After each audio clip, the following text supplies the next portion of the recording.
ตรงการได้ก็ครับอ่อนมันได้อ่อนมันได้ไก่แดงครับ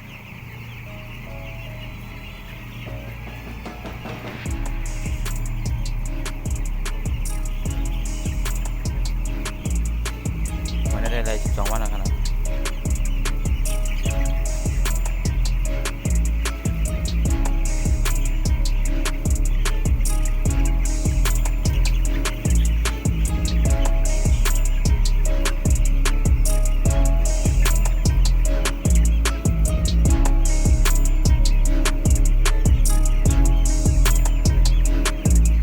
มันหลุดไก่อาเจ็บอ่างกลางใบเนี่ย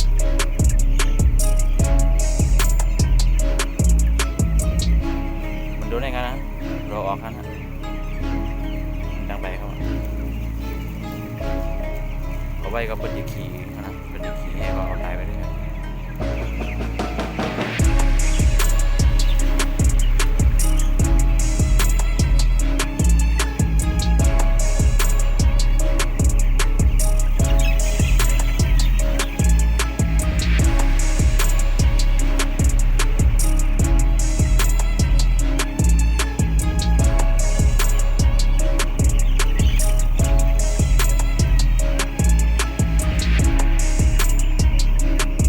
ดีไปบ้านเบิร์กันนะ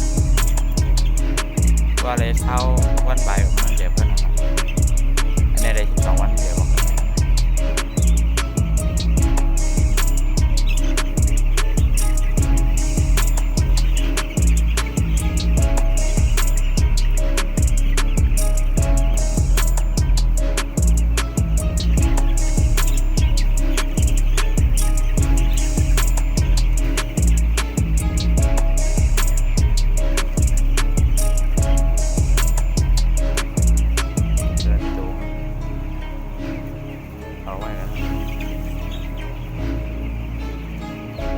đang gặp phải không?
ถ้าตอนในไก่ยิงตึกเล็กกันนะเต็มบ่มีกันเดี๋ยวขอ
เอาลงมาไงนะ